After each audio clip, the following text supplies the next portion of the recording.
الله الرحمن الرحيم الحمد لله رب العالمين والصلاة والسلام الأتمان الأكملان على خير خلق الله أجمعين محمد بن عبد الله وعلى آله وصحبه ومن سار على نهجه واقتفى أثره إلى يوم الدين. أما بعد، إخوة الإيمان، أوصيكم وأوصي نفسي بتقوى الله عز وجل ولقد فاز المتقون الطائعون. tangiye ku izina ry'Imana nyir'impuhwe n'imbabazi, amahoro n'imigisha byuzuye bisakare ku ntumwa y'Imana Muhammad n'abewe n'abasangirangendo be n'abamukurikiye n'abazakomeza kugira ikirenge mu cye uzageza ku munsi w'imperuka. Turasaba Allah subhanahu wa ta'ala yuko adushyira mu bakurikiye intumwa y'Imana Muhammad sallallahu alayhi wa sallam. Allahumma amin. Nk'uko mubizi, turi mu gihe cy'ukwezi kwa Ramadan, turi mu gihe cyo kwiyegereza Allah subhanahu wa ta'ala tumwinginga kugira ngo tugere ku byiza, dusezeranya yuko impuhwe za Allah subhanahu wa ta'ala zirenze ikindi gihe. Ibihe bya Allah subhanahu wa ta'ala yagura ibiganza bye gutanga ibisha ku bagaragu be mu kwezi kwa Ramadan birenze ikindi gihe. Muri urwo rwego rero tudakwiye kugira ipfunwe, tudakwiye kugira ubwoba, tudakwiye kugira ingingimira yo gusaba Allah subhanahu wa ta'ala, yo guhitamo ibyo twamusaba n'ibyo tutamusaba, kandi tuzi ko ibigega bya Allah subhanahu wa ta'ala bidakama. Allah subhanahu wa ta'ala atubwira ati ud'uni astajib lakum, munsabe ndakira ubusabe bwanyu. Mu yindi aya, muri iriya aya twaboye ubushize, ziriya zitwibutsa somu, amategeko y'igisibo, mwategetswe gusiba nk'uko ababanjirije babibategetse kugira ngo mubane gutinya Allah subhanahu wa ta'ala.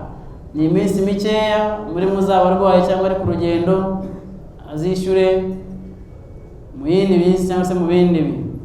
Allah subhanahu wa ta'ala arakomeza ati n'abandi batabasha gusiba kubera impamvu z'uburwayi uburwayi bushobora kuba budakira, bashobora kuba basiburutsa cyangwa se baha ifunguro kuri babandi b'abakene, bazabigenze batyo, cyangwa se abazaba bari ku rugendo nanone, cyangwa se barwaye indwara zoroheje zishobora gukira, bazishyura mu kindi gihe. Imana iti Allah bashakira ibyoroshye, ntabwo abashakira ibikomeye, kugira ngo mwuzuze kandi mwuzuze umubare w'iyo minsi mutegetswe gusiba, kandi musingize Allah subhanahu wa ta'ala kubw'impano yabahaye, wenda mwabona uko mwayoboka cyangwa se mwabona kuyoboka kuri Allah subhanahu wa ta'ala. Aya zikurikiyeho, imwe ikurikiraho, aya Allah subhanahu wa ta'ala atubwira ati niba nakubaza ya Rasulullah, niba nakubaza kuri jyewe ahundi, babwira uti ndi hafi, ndasubiza ubusabe bw'uwo ari we wese igihe asaba. Banyerekereho, nibangane, baze bagana iwanjye, kandi bemera ko ari jyewe basaba, ugomba kubaha ibyo basaba kugira ngo babone umuyoboro bagenderaho, kugira ngo babone inzira bacamo bagera ku byo bifuza. Izo ni aya ziboneka muri suratul Baqara. Allah subhanahu wa ta'ala tugaragariza uko itegeko ry'igisibo ryaje. Hanyuma iyo ushaka kuganiraho ni iyi ngiyi yanyuma, wa idha sa'alaka ibadi anni, niba nakubaza abagaragu banjye kuri jyewe ahundi aho mperereye, fa inni qarib, ndi hafi, ujibu da'wat ad-da'i, ndasubiza ubusabe bw'usaba, idha da'an. Mu Islam ahangaha idha da'an, iyo usaba ute ubundi Allah subhanahu wa ta'ala?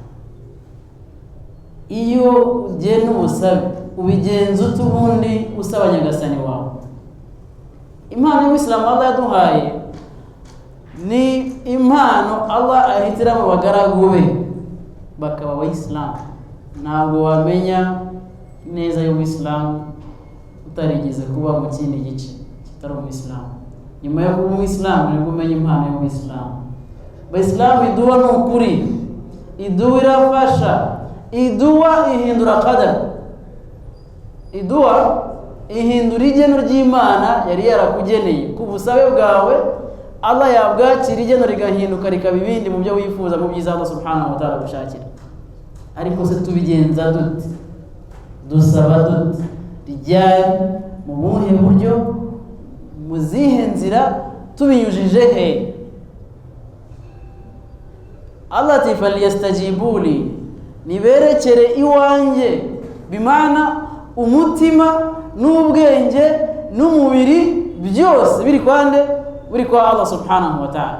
Kandi twemera Allah subhanahu wa ta'ala, uvuga uti nyagasani wategetse iswala nkaba ndetse ibyo nari ndimo nkajya gusara, nyagasani wategetse gusiba nkaba nibujije ibyiryoshye byose bikunezeza umubiri, nezeza umubiri wanjye, nkaba niyirije nkibuza nabi wanjye, kubera ko ari itegeko rya Allah subhanahu wa ta'ala. Uyu nyagasani ni nawe ukwiye gusubiza, ni naho ubusabe bwanjye buri busubirizwe. Intumwa y'Imana sallallahu alayhi wa sallam itubwira yuko mu busabe budasubizwa inyuma harimo ubusabe bw'umuntu wasibye kugeza igihe yasiburukiye. Ayyamu ma'dudat, iminsi 29 cyangwa 30, urabuzwa n'iki gutakira Allah subhanahu wa ta'ala? Ko tuzi neza ko dusangiye hali itari nziza, ko tuzi neza ko hirya no hino buri wari wese mu rwego arimo hari ibyahindutse, hari ibitameze neza, hari ibitagenda neza, ari mu buzima busanzwe, ari mu bucuruzi, ari mu miryango, ari mu mibanire, ku mpande zose hari ibitagenda neza. Urabuzwa n'iki gufata umwanya utakambira nyagasani wawe? Intumwa y'Imana Muhammad sallallahu alayhi wa sallam, mu byo twize mu kanya kashize, intumwa y'Imana yari umuntu uca bugufi kuruta abandi bantu, kandi Allah subhanahu wa ta'ala yaramubabariye ibyaha byatambutse n'ibizaza. Allah subhanahu wa ta'ala yamuhitishemo kugira umutungo, ariko intumwa y'Imana sallallahu alayhi wa sallam ntabwo ariyo yari misiyo ye. Misiyo ye yari ibada no kwigisha abantu kugana Imana. Misiyo ye yari ibada ku giti cye nk'umuntu, ndetse no kwigisha abantu kugana Allah subhanahu wa ta'ala. Uyu munsi wa none ntibishatse kuvuga ko umuyisilamu adakwiriye gukora ngo ashake ibimutunga, ntibishatse kuvuga ngo umuyisilamu agarukire kuri bya bindi bike yabonye aka kanya yumve ko bimuhagije ko atagomba gukomeza gukora. Islam idutegeka gukora, Islam itubwiriza gukora, Islam idushishikariza gukora kugira ngo tubeho n'umuryango mugari wa Islam kugira ibyo tubonaho. Kubw'iyo mpamvu rero, nunakora ntuzibagirwe umwanya wawe hano ku isi, nunakora ntuzibagirwe yuko uwaguhaye akeneye kuzamura ibiganza ukamushimira ku byo icyo yabonye. Nunakora ntunibagirwe yuko Allah subhanahu wa ta'ala waguhaye ari kukwizeza ko nushimira azakongera, kandi ukeneye ko akongeza. Buri muntu wese aba akeneye gutera indi ntambwe. Ni nayo mpamvu dukwiye kugena igihe nyacyo, kugena igihe mu mwanya yose, mu masaha 28 ufite cyo kwiherera na Allah subhanahu wa ta'ala ukamwiyereka. Iyo turi gusara amafunguzo y'isara, araho tuvuga tuti wajjahtu wajhiya lilladhi fatara as-samawati wal ardi hanifan musliman wa ma ana minal mushrikeen. Iyo dhikri murayizi wa Islam, iyo dhikri murayizi, nerekeje uburanga bwanjye kuri uriya waremye isi n'ijuru, kandi mwiyeguriye wese, kandi ndi muri babandi, sindi muri babandi bamubangikanye. Tukavuga tuti mu by'ukuri swala yanjye, inna salati wa nusuki wa mahyaya wa mamati lillahi rabbil alamin. Iswala yanjye, ibitambo byanjye, ubuzima bwanjye, ndetse no gupfa kwanjye byose biri mu kiganza cyane cya Allah subhanahu wa ta'ala, la sharika lahu wa bidhalika umirtu wa ana minal muslimin. Ntabwo mbangikanye Allah subhanahu wa ta'ala n'icyari cyo cyose, kubyo nategetswe kuri we Allah subhanahu wa ta'ala ndi mubayobotse ubisilamu, mubakiranutse twemera intumwa y'Imana Muhammad sallallahu alayhi wa sallam. Rero mu Islam je ni igihe cyawe, umva amagambo meza uvuga mu iswara, wumva uburemere bwayo wa Islam, wumve uramutse yakoresheje mu busabe bwawe ko Allah subhanahu wa ta'ala atagusubiza. Je ni igihe intumwa y'Imana Muhammad sallallahu alayhi wa sallam yabyukaga nijoro agasari. Allah subhanahu wa ta'ala ageza abivuga, inna rabbaka ya'lamu annaka taqumu adna min thuluthay al-layli wa nisfahu wa thuluthahu wa ta'ifatun min alladhina ma'ak. Urugero rwiza dufata ku ntumwa y'Imana Muhammad sallallahu alayhi wa sallam nuko yabyukaga mu gicuku agasari, kugeza ubwo Allah subhanahu wa ta'ala avuga ati mu by'ukuri nyagasani wawe azi neza kubyuka mu gice cy'ijoro, igice cy'ijoro cyangwa kimwe cya gatatu cyaryo cyangwa kimwe cya kabiri cyaryo, ariko Allah subhanahu wa ta'ala ati ntabwo ari kumwe, ntabwo uri wenyine, wa ta'ifatun min alladhina ma'ak, uri kumwe n'abi wawe, uri kumwe n'itsinda muri ba bandi muhorana.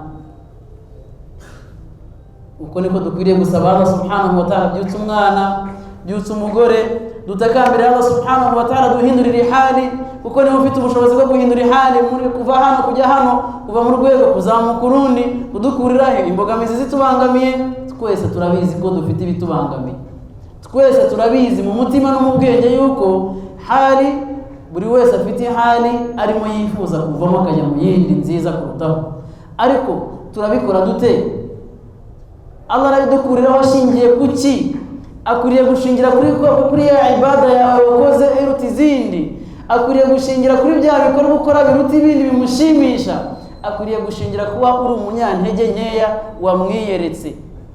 Inni aslamtu wajhiya lilladhi fatara samawati wal ardh. Njyewe ukavuga uti njyewe nihaye n'ubuzima bwanjye n'umutima wanjye nishyize mu biganza bya Nyagasani wanjye waremye isi n'ijoro.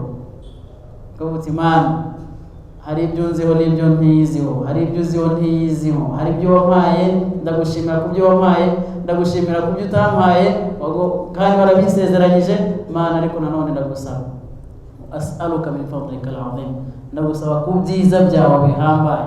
Ugasaba Allah subhanahu wa ta'ala. Nutagereza ku iduba yawe iri buzire muri kunuti mu byo imamu yavuze. Imamu avuga muri rusange, ariko hari ibyo wiziho kandi ukeneye kuri Allah subhanahu wa ta'ala. Nge ntazi ni imamu uri kugusarisha muri kunuti, nge ndavuga muri rusange ku byo dusangiye mu ihali rusange. Ariko ufite umwana ukeneye ko yiga neza kandi agatsinda, musabira idua kuri Allah subhanahu wa ta'ala muri bya bihe byiza. Ufite umugore ukeneye ko umugore mwiza wa Kiislamu, Allah akamwongera ka imani, akaba umugore mwiza ushimira kandi wubaha umugabo, musabire kuri Allah subhanahu wa ta'ala. Afite umugabo ari umugore nawe yifuza ko umugabo amubera umugabo mwiza, akamuhingira akamushyira mu nzira nziza, akamuyobora inzira nziza, nawe nagusabire kuri Allah subhanahu wa ta'ala. Ufite umwana wigishije neza, mwibutse kubera yuko wowe uciye ubwenge uzi n'akamaro kiriya dua, mwibutse mufata umwanya mutakambire Allah subhanahu wa ta'ala mu rugo kugira ngo baraka yinjire muri izi ngo zacu. Idua irakomeye mu Islam, irahindura qadar, irahindura hali mu buryo bwose bushoboka. Ariko ikibazo nuko tubiganiraho akakanya tukagenda tunanabyemera, ariko kubishyira mu bikorwa bikaba ikibazo. Urakeka yuko Allah subhanahu wa ta'ala azashingira kuki ahindura hali yawe? Urakeka yuko Allah subhanahu wa ta'ala yashingira kuki yakira iswala yawe? Iswala na irarangira watoye salamu nyuma y'imamu wigendere, ariko ntabwo ari byo byonyine bizakwinjiza mu ijuru, ntabwo ari byo byonyine bizagukiza umuhangayiko, ntabwo ari byo byonyine bizagukemurira ibibazo. Ahubwo idua wongeraho nyuma y'iriya swala, Allah subhanahu wa ta'ala kureba ijisho ry'impuhwe, Allah subhanahu wa ta'ala akagukiza ibyo wagombaga guhura nabyo bikubangamiye, Allah subhanahu wa ta'ala akakuzamura mu rwego, Allah subhanahu wa ta'ala akagusezeranya ijuru, Allah subhanahu wa ta'ala akaguha imbabazi kuko wazimusabye.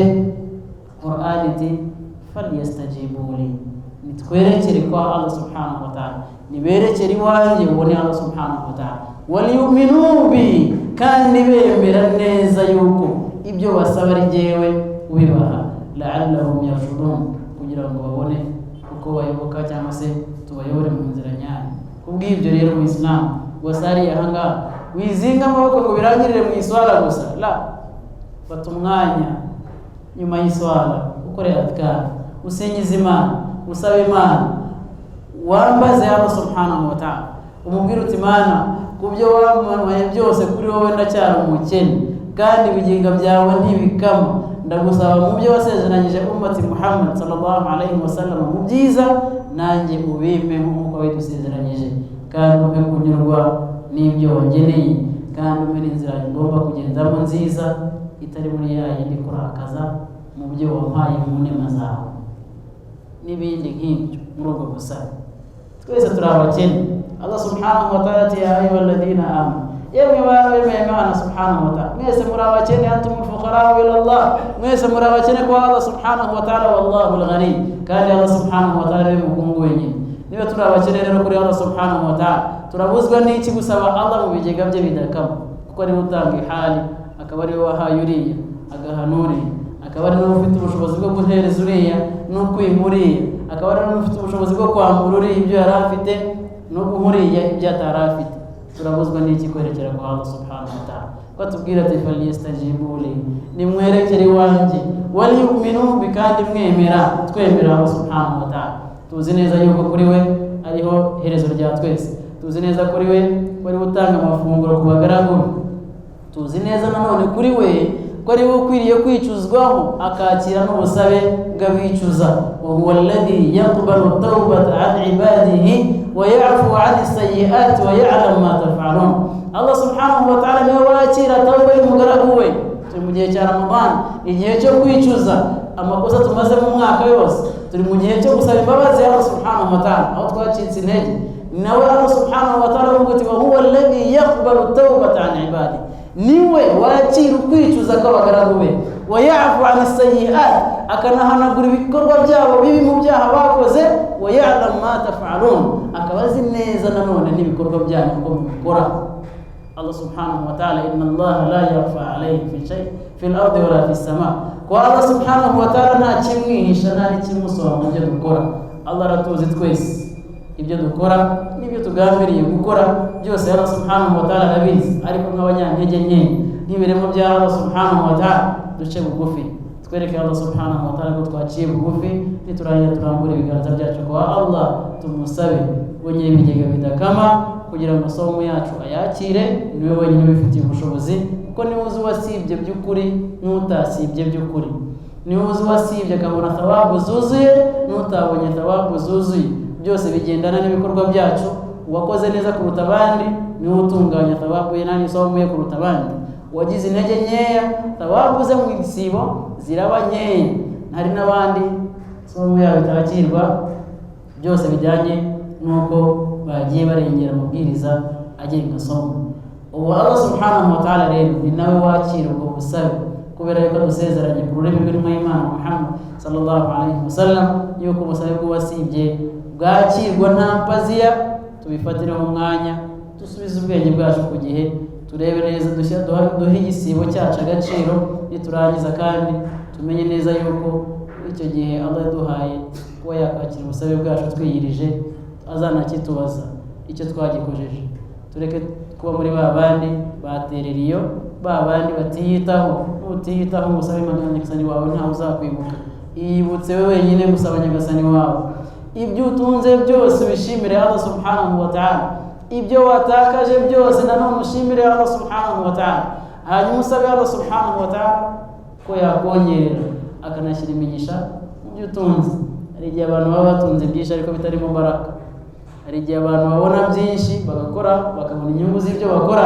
ariko imigisha ntibemo bikagenda nk'uko byaje ariko iyo wasabye Allah subhanahu wa ta'ala ntuzibagirwe nanone kumusaba yuko mu byo yaguhaye yabishyiramo imigisha ye kugira ngo bikugirire akamaro bigirire akamaro n'abandi bashobora kubibonamo inyungu twese tugasaranganya ibyiza kubera ko biri mu mbaraga ariko dushobora kubibona twese icyarimwe ko twabisabye ariko ntidusabe imigisha ya Allah subhanahu wa ta'ala muri byo kisanga ntacyo bitumariye cyangwa se bitumariye gitoya cyane kandi byagomba kubatumanira byinshi igihe byagiye imigisha ya Allah subhanahu wa ta'ala iduwa rero ni ngombwa abayisilamu twiyegereze Allah subhanahu wa ta'ala mu iswala twiyegereze Allah subhanahu wa ta'ala mu busabe dusabe Allah subhanahu wa ta'ala byinshi byose byiza aduha ibya halal dusabe Allah subhanahu wa ta'ala byinshi byose byiza yasezeranyije ummati Muhammad sallallahu alaihi wasallam uyu munsi musabe ibingibi ejo nibuka ko hari icyo wibagiwe nanone wongere nacyo kimusabe ejo bundi nibuka ko hari icyo wibagiwe wagomba kumusaba nanone kimusabe utagendeye ku isaha runaka